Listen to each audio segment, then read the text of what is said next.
नमस्कार दोस्तों, मैं रोहन मिश्रा एक बार फिर से आपका बहुत बहुत स्वागत करता हूं अपने YouTube चैनल पर। आज हम एक ऐसी घटना पर बात करने जा रहे हैं जिसमें अंग्रेजों का हमें असली चेहरा देखने को मिलता है, या फिर उनके अंदर एक्चुअल में क्या है वो हमको जाकर 1919 में देखने को मिलता है। असली रूप उनका, है ना। जो बाहर से थे वो ढोल के पोल वो तो बने ही थे कि वो उनका जो दिखावा था, लेकिन असली जो उनका अंदर से आंतरिक इच्छा क्या थी वो जाकर जाहिर होता है 1919 में, है ना। तो चलिए आइए हम आज ऐसी ही चर्चा घटना पर चर्चा करने जा रहे हैं, जलियांवाला बाग हत्याकांड, है ना। कि जहां पर हम कह सकते हैं अंग्रेजों की विभत्सता, बर्बरता, क्रूरता, निर्दयता, यहां पर उनका हर एक रूप दिखाई पड़ रहा है। आप स्वयं देखेंगे। तो चलिए जानते हैं इसके पीछे वजह क्या थी, या क्या ये कोई सोची समझी साजिश थी, या फिर इसका कोई अलग कारण था, या क्या रीजन था। इसको हम चलिए जानने का प्रयास करते हैं आज। देखिए, एक्चुअली क्या था कि लगभग 1914 से लेकर के 1918 तक फर्स्ट वर्ल्ड वॉर का समय था। ठीक है, मैं बात करता हूँ 1914 से 1918 तक फर्स्ट वर्ल्ड वॉर का समय चल रहा था। ठीक है, इस टाइम जो है भारत के भी सैनिक जो है इसमें पार्टिसिपेट किए हुए थे फर्स्ट वर्ल्ड वॉर में। लगभग भारत के कुल 13 लाख सैनिक थे जो इस युद्ध में भाग ले रहे थे, जिसमें से 43,000 सैनिक शहीद भी हो गए थे। ठीक है, तो यहां पर हम एक बड़ी उम्मीद से जुड़े हुए थे कि चलिए हो सकता है फर्स्ट वर्ल्ड वॉर के बाद अंग्रेज हमारी भावनाओं को या फिर हमारी चीजों को, हमारी बातों को सुने, उसकी सुनवाई हो। परिणाम ये होता है कि फर्स्ट वर्ल्ड वॉर 1918 में खत्म होता है, लेकिन हमारी कोई मांगे या हमारी कह सकते हैं कि हमारे अधिकारों का भी हनन करना शुरू कर दिया। मतलब वो कहिए कि हमारे कौन कहे आजाद करने की बात, वो और भी ज्यादा जुल्म ढाने की कगार पर आ गए थे। और धीरे धीरे उनकी जो है क्रूरता और बढ़ती जा रही थी भारतीयों के प्रति। और इसी संदर्भ में 1918 में, है ना, 1918 में एक रौलक एक्ट बनाया जाता है इंग्लैंड में। और इसमें ये कह के लाया जाता है, मतलब कि हम इसको सुधार कानून करके कह के लाया जाता है, जबकि ऐसा था नहीं। ठीक है, रौलक एक्ट एक्चुअली 1917 में ही इंग्लैंड में बन चुका था। 1918 में भारत के लिए प्रोफार्मा तैयार हुआ, 1919 में भारत आ जाता है। ठीक है, परिणाम ये होता है कि लोग इसका बहुत तेजी के साथ विरोध करते हैं, बहुत तेजी के। भाई ये एक ऐसा एक्ट था रौलट एक्ट जिसमें आप कह सकते हैं न वकील, न अपील, न दलील, मतलब कि किसी भी व्यक्ति को अनावश्यक रूप से भी 2 साल तक के लिए हम उसको बिना वारंट के, बिना किसी अग्रिम सूचना के हम उसको गिरफ्तार कर सकते थे।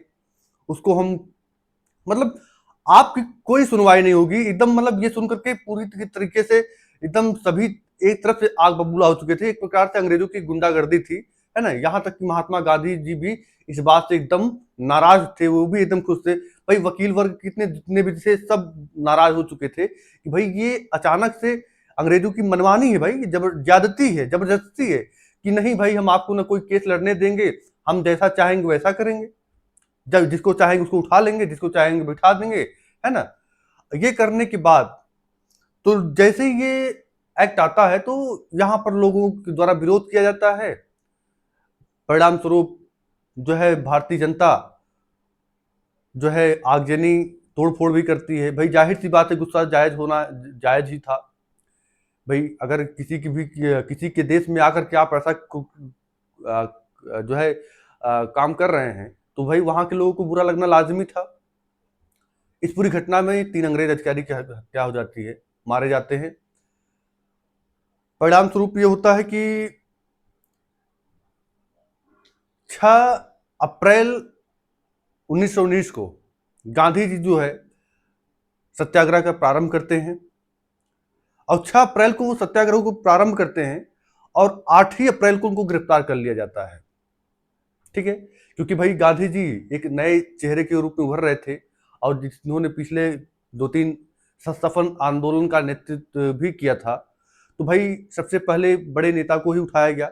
उसमें 8 अप्रैल को उनको गिरफ्तार करके जेल में डाल दिया गया।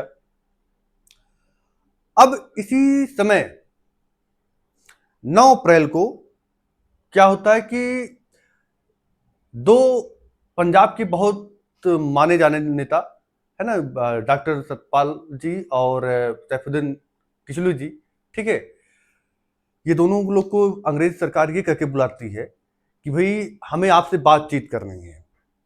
बातचीत करने का हवाला देते हुए जैसे ही ये लोग आते हैं बात करने, और इन दोनों लोगों को जो है वहां की जो अंग्रेज सरकार थी, ठीक है, क्या करती है, उनको गिरफ्तार कर लेती है, उनको भी जेल में डाल देती है। इसलिए जेल में डाल देती है क्योंकि भाई सामने आने वाला था त्योहार, है ना, कहीं ना कहीं उनको जो है ये खबर लग चुका था कि 13 अप्रैल को यहाँ पर वैसाखी का त्योहार होने वाला है और यहाँ पर बड़ी संख्या में पब्लिक जुटने वाली है, तो उनको कहीं ना कहीं आभास को जो है खबरी के द्वारा उनको मिल चुका था ये चीजें। तो उनको धोखे से भाई जब ले जाकर के जेल में बंद कर दिया गया। परिणाम ये हुआ कि पंजाब की जनता एकदम आग बबूला हो चुकी, एकदम मतलब बहुत ज्यादा इस घटना से सब नाराज हुए कि भाई बात करने के बहाना देकर के आपने ऐसे उनको जेल गिरफ्तार कर दिया, ये तो गलत बात है। इसी समय परिणाम ये हुआ कि देख रहे हैं कि स्थिति जो है गड़बड़ होती चली जा रही है। उस टाइम जो है गवर्नर था वहां का पंजाब का फ्रांसिस जनरल ओडायर था, ठीक है। अब ये देखा गया कि कंडीशन धीरे धीरे जो है पंजाब अमृतसर के क्षेत्र में जो गड़बड़ हो रहा था, इसी को देखते हुए वहां का जो डिप्टी चेयरमैन था या डिप्टी कमिश्नर था, उसका हो जाता है ट्रांसफर, तबादला कर दिया जाता है। और अंग्रेजों को लगता है कि एक ऐसे अफसर को लाया जाए जिसके अंदर एक कह सकते हैं निर्दयता हो, या कठोर दिल वाला है, या पत्थर दिल वाला हो, ऐसे व्यक्ति का उसने चुनाव किया। और वहां पर पोस्टिंग की जाती है एक ब्रिगेडियर जनरल डायर, है ना, जनरल डायर की वहां पोस्टिंग की जाती है। जनरल डायर 11 अप्रैल 1919 को जो है जाकर जाकर पूरे हालात की जायजा लेता है, देखता है। और वहां पर भाई लोग धरना दे रहे थे शांतिपूर्वक अपना, कि भाई लोग अपना धीरे धीरे मतलब एक शांतिपूर्वक कोई धरना था, कोई बहुत ज्यादा वहां पर कोई ये कह सकते हैं कि कोई बहुत ज्यादा वहां पर अभद्रता नहीं थी। तो ये जाके पूरी जो है घटना का जायजा लेता है। और जायजा लेने के बाद ये जो है देखता है वहां पर एक दो और नेता थे, बुकमल जी और जो है एक रतन चंद जी को और गिरफ्तार किया जाता, दो लोग को और गिरफ्तार किया जाता है वहां पर। जैसे ही बुकमल और रतन चंद जी को गिरफ्तार किया जाता है, एकदम जनता जो है एकदम बहुत बेकाबू हो जाती है और आगजनी करना शुरू कर देती है फिर से, ठीक है। भाई जाहिर सी बात है, बुरा तो लगेगा ही, ठीक है। अब परिणाम ये होता है कि 12 अप्रैल 1919 को वो कहता है कि भाई यहाँ पर जो है किसी प्रकार की सभा नहीं होनी चाहिए, और जो है यहाँ पर कोई मेला नहीं लगेगा। तो उस टाइम इतना सोशल मीडिया का जमाना था नहीं कि लोगों तक बात तुरंत पहुंच जाए, पहुंचने में समय लगता है। तो लोगों तक ये बात नहीं पहुंच पाई थी, और 13 अप्रैल को लगभग 12 साढ़े 12 बजे के करीब से वहां पर जनता जो है आना प्रारंभ कर दी थी। कहा जाता है लगभग 10 से 15 हजार की भीड़ वहां पर थी। अब जैसे ही ये भनक लगती है जनरल ओडायर को कि वहां पब्लिक लगातार बढ़ रही है, 10 से 15 हजार की भीड़ है, वो अपने लगभग 90 सैनिकों को एकदम लैस तैयार होने के लिए बोलता है, मतलब पूरा एकदम लोडेड, अपने बंदूक राइफल के साथ, बुलेट के साथ, वो एकदम कंप्लीटली लोडेड होने की बात करता है कि सभी 90 सैनिक हमारे साथ एकदम फुली तरीके से प्रिपेयर हो जाएं। भाई 90 सैनिक उसके साथ तैयार होते हैं, 90 लोग, वो लेकर के पहुंचता है लगभग 4 साढ़े 4 बजे के करीब पहुंचते हैं आपके जलियांवाला बाग स्थान पर। वहां पर जब पहुंचते हैं तो भाई जहां पर ये सभा हो रही थी, शांतिपूर्वक सभा हो रही थी, कोई बहुत ज्यादा वहां पर जो है आप ये कह सकते हैं कि कोई अभद्रता नहीं थी। ये जाकर के उस क्षेत्र में, यानी जहां पर ये सभा हो रही थी, उसके चारों तरफ 10-10 फीट की दीवारें थी, और सिर्फ एक एंट्री और एग्जिट का द्वार सिर्फ एक ही था। यानी आप कह सकते थे जिस साइड से पूरे इस ग्राउंड में एक ही, जहां से लोग घुसेंगे वहीं से निकलेंगे, एक ही द्वार था। सबसे बड़ी बात तो यही थी। और वहां पर एक पेड़ के नीचे कुआं भी था। वहां पर ये अंग्रेज सरकार की इतनी भर्त्सना जितनी की जाए उतनी कम है। जो क्रूरता उसने दिखाई वहां पर कि एक हर एक भारतीय का खून खौल उठेगा, जिस हिसाब से वहां पर घटना को अंजाम दिया गया था। न किसी को बताया गया, न किसी को पहले से आगाह किया गया, न कोई जानकारी दी गई, कुछ ने नहीं किया गया। किसी भी प्रकार का कोई भी हमको जो पहले से सतर्क नहीं किया गया। और अचानक से वहां पर जनरल डायर वहां पर जो है फायर करवा देता है। और लगभग ये गोलीबारी लगभग 10 मिनट तक चलती है। 10 मिनट में 1650 राउंड ये फायरिंग चलती है। अब ये जो फायरिंग रुकती है 10 मिनट बाद, फायरिंग जनरल डायर के कहने पर नहीं रुकती है। फायरिंग इसलिए रुकती है क्योंकि वहां पर उनके पास बारूद गोले खत्म हो चुके थे, उनके पास बुलेट्स खत्म हो चुकी थी, इसलिए वो फायरिंग रोकी गई। और जैसा कि वहां पर लोग जान बचाने के लिए कुआं था, कुएं में लोग कूदना प्रारंभ कर दिए, बच्चे, महिलाएं, बूढ़े, नौजवान, मतलब हर तबके के लोग को, मतलब किसी को बख्शा नहीं गया वहां पर। तो वो लोग कुएं में जाकर कूदना शुरू कर दिए जान बचाने के लिए। अब जो कहा जाता है या फिर कि जो कुआं था जिसमें लोग कूदे थे, कुछ सिपाही जाकर के उसमें भी जाकर फायरिंग किए थे। इतनी ज्यादा निर्दयता, इतनी ज्यादा क्रूरता, अभद्रता, खून नहीं खौलेगा तो क्या होगा भाई? जाहिर सी बात है, ऐसे लोगों के साथ क्या सलूक करना चाहिए आप स्वयं जानते हैं, है ना। वहां पर जाकर के लगभग पहले ये रिपोर्ट आती कि लगभग 200 लोग मारे गए, फिर बाद में रिपोर्ट आती 379 लोग मारे गए।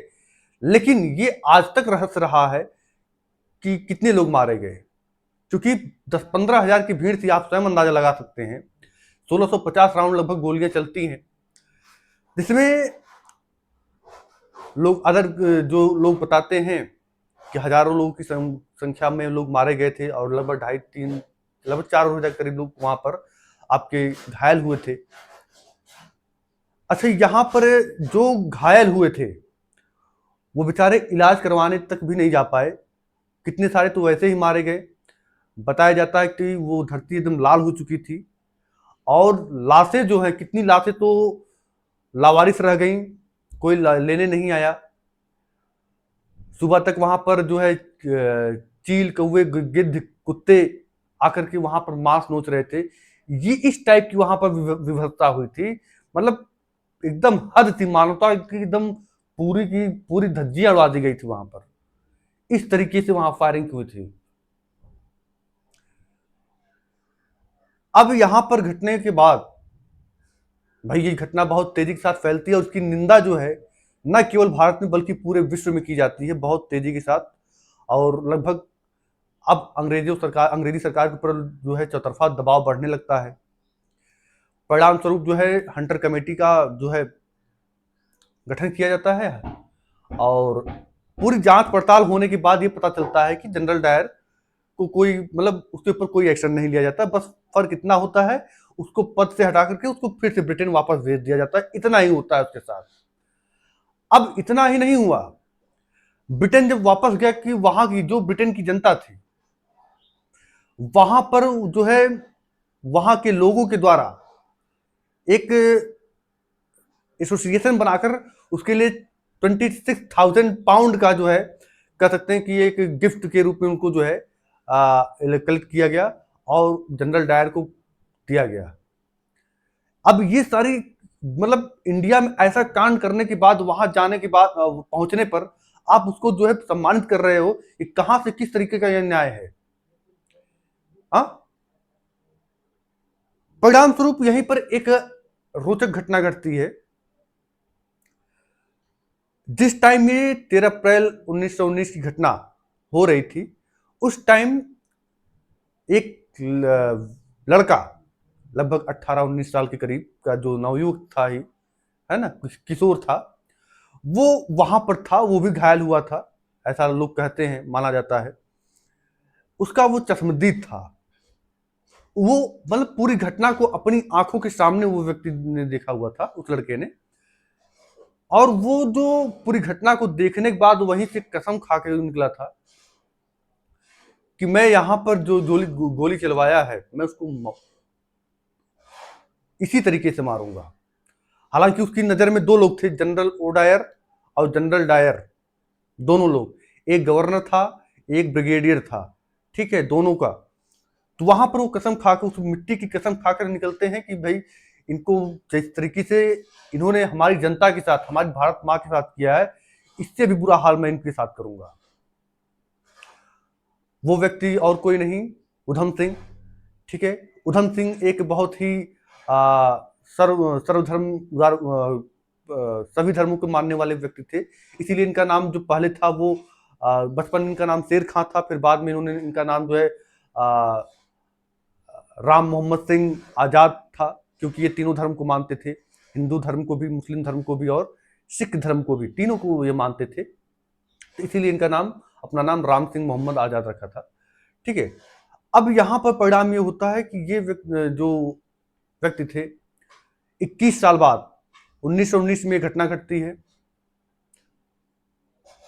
ये व्यक्ति 13 मार्च 1940 को लंदन में जाकर के जनरल ओडायर को गोली मारते हैं। इसके पीछे कहानी ये थी कि 1935 में ये व्यक्ति जो है, उधम सिंह जी पहुंचते हैं आपके लंदन।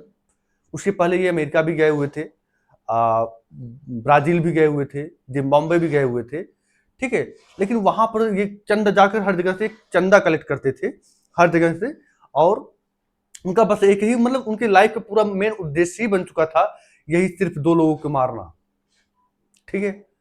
अब यहां पर वो उधम सिंह जी पहुंचते हैं लंदन। जब पहुंचते 1935 में लगभग, वो वहां पर जाते हैं, एक गाड़ी खरीदते हैं और एक बंदूक खरीदते हैं, ठीक है। ये सारी व्यवस्था करने के बाद वो बस अब मौके की तलाश में थे, किसी तरीके से हमको मौका मिल जाए। लेकिन इससे पहले एक घटना और घट चुकी थी, जिसमें से इनके दो दुश्मनों में एक दुश्मनों का जो है ईश्वर ने इंसाफ कर दिया था। जनरल डायर, कहा जाता है कि 1927 में इसकी जो ब्रेन हैमरेज से इसकी मौत हो गई। तो ये घटना सुनते ही उधम सिंह जी एकदम जैसे पागल हो गए थे कि नहीं, ऐसे कैसे हो सकता है, उसको मैं मारूंगा। मतलब उनके अंदर एक अलग सा, मतलब एकदम उनको विश्वास नहीं हो रहा था कि मतलब ये व्यक्ति मर नहीं सकता, इसको तो मैं मारूंगा। फिर जैसे तैसे भाई चीजें थमी, आगे बात बढ़ा, तो उनके मन में आया चलो भाई एक गया, लेकिन अभी एक है हमारा जो मकसद अभी बाकी है, अभी तो इसको तो बाकी। भाई ब्रिगेडियर था जनरल डायर, वो वहां तत्कालीन, दोनों तत्कालीन समय में मौजूद थे वहां पर। एक गवर्नर था पंजाब का, एक जो है ब्रिगेडियर था जिसने गोली चलवाई। अब वो जब पहुंचते हैं आपके लंदन, तो उनको पता चलता है इत्तेफाक से 13 मार्च 1940 की घटना है। अच्छा, इत्तेफाक देखिए, समय डेट वही है, बस महीना और साल बदला हुआ है ना, डेट वही है। तो वहां पर जब पहुंचते हैं तो वो भाई सिक्योरिटी भी हाई लेवल की रहती है, एंट्री नहीं थी। तो इनके दिमाग में आया कि भाई कैसे, भाई असलहा अंदर लेके कैसे जा सकता है, नहीं जा सकता भाई, चेकिंग हो रही है सामने। तो उन्होंने दिमाग लगा करके, जो बुक थी उनके पास, एक किताब थी, तो उसी बंदूक की शेप में उन्होंने उस बुक को कट करके, मतलब वो गन उसी में आ जाए, उसी में उन्होंने कट करके रखा हुआ था। और अंदर जाते हैं, वहां पर जो है जनरल ओडायर भाषण दे रहा था कि अगर ऐसी, जैसे भारत में जैसी घटना हुई है, कभी ऐसा भविष्य में फिर मिलेगा तो फिर से दोहराया जाएगा। तो वहीं पर हमारे शहीद आजम उधम सिंह जी कहते हैं कि अब आपको दोबारा ऐसा मौका नहीं मिलेगा। और यही कह करके वो घर से सोच के जाते हैं 6 के 6 वो गोली उतार देंगे वहीं पर, लेकिन 2 ही गोली में काम तमाम हो जाता है। 2 राउंड फायर करते हैं और जनरल ओडायर गिर जाता है वहीं, तो तत्काल उसकी मौत हो जाती है। और वो भागते नहीं है, भागने के बाद वो कहते हैं, मतलब वहां गोली मारने के बाद वो कहते हैं कि आज हमारा काम पूरा हो गया। और जब ब्रिटिश पुलिस उनको पकड़ के ले जाती है, गिरफ्तार करती है तो उन्हें कहते हैं हमको अपनी गलती कोई पछतावा नहीं है, मेरा जो मेरे पूरी लाइफ का मकसद ही यही था, पूरा उद्देश्य ही मेरे लाइफ का यही था। और ये कहते हुए जो है उनको जो है जेल में ले जाया गया। लगभग 4 जून 1940 को जो है सुनवाई होती है। लगभग 2 महीने बाद उनका फैसला हालांकि उसी टाइम हो चुका था जिस टाइम गोली मारे थे, लेकिन बस एक औपचारिकता जो पूरी करनी होती है वो औपचारिकता पूरी की जा रही थी। और 31 जुलाई 1940 को वहीं पर इनको फांसी दे दी जाती है। फांसी दे दी जाती है उस टाइम जो है उधम सिंह जी को शहीद का दर्जा नहीं दिया मिलता है। हालांकि उस टाइम जो है इसकी तारीफ बहुत तेजी के साथ होती है। स्वयं जवाहरलाल नेहरू जी भी इसकी तारीफ करते हैं कि जैसे को तैसा, बहुत वेल डन। मतलब पूरी जनता, आम पब्लिक जो थी इस घटना से इतनी ज्यादा भारतीय पब्लिक मतलब बहुत खुश थी। भाई आपने इंडिया में आके मारा था, मैंने आपको लंदन में आके मारा, है ना। वहां पर मतलब एक ऐसी विभत्स घटना का अंजाम देकर के आप वहां जाकर छिप जाएं और आप अपने आपको वहां पर जाकर के आप खुद को श्रेष्ठ बनाए, ये कहाँ का इंसाफ है? कतई इंसाफ नहीं हो सकता। ठीक है। उसके बाद 1973 में जो है इंदिरा की गवर्नमेंट रहती है, तो लोग चाहते हैं कि भाई उनकी अस्थि पंजाब की, एक्चुअली पंजाब के लोगों ने मुहिम उठाया कि भाई उधम सिंह जी की अस्थियों को यहाँ पर लाया जाए। तो उनकी अस्थियां जो है यहाँ पर भाई सरकार को भी लगा नहीं कि यहाँ लाया जाना चाहिए चीजें। तो 1974 में जो है सरकार हमारी मुहिम करती है, बातचीत करती है वहाँ के गवर्नमेंट से, और वहाँ की जो है गवर्नमेंट अलाउ करती है। और 1974 में ही लगभग वहाँ से बॉडी उनकी लेकर आई जाती। भाई इंडियन गवर्नमेंट यहाँ से उनके लिए स्पेशल फ्लाइट भेजती है और उसी फ्लाइट से कुछ हमारे महत्वपूर्ण नेता जैसे उस टाइम के ज्ञानी जैल सिंह वगैरह भी जाते हैं साथ में, है ना। शंकर दयाल शर्मा जी भी जाते हैं, साथ में लाए जाते हैं। उस बॉडी को यहाँ लाए जाते थे। और भाई जैसा कि वो तीनों धर्म को मानते थे, उनकी अस्थियां हरिद्वार में भी, उसके बाद गुरुद्वारे में भी, और कुछ दफनाई भी जाती हैं। ठीक है। आप सब मिलाकर ये देख रहे हैं यहां पर जो पूरी घटना थी, इस पूरी घटना में एक जो केंद्र बिंदु ये है कि यहां पर लक्ष्य सर्वोपरि होना चाहिए, है ना। लक्ष्य सर्वोपरि होना चाहिए। कंडीशन सिचुएशन कोई कुछ नहीं होता है। ठीक है। क्या हार में क्या जीत में किंचित नहीं भयभीत में, कर्तव्य पथ पे जो भी मिला यह भी सही वह भी सही, वरदान मांगूंगा नहीं। ये लाइन बहुत अच्छी लगती है हमको। और अंग्रेजों के पूरे इस परिणाम का, इस जो घटना था, इसको आप स्वयं एक बार विचार करिएगा और गहनता से सोचिएगा कि क्या ये जो घटना एक बार इमेजिन करेंगे तो रूह कांप जाएगी। सच में मुझे ये जो जब मैं ये कहानी पढ़ रहा था तो हमारी तो रूह क्या, मेरी पूरी मतलब एक एक रोंगटे हमारे खड़े हो चुके थे इस पूरी घटना को पढ़ते वक्त। आपने धैर्य से सुना, धन्यवाद।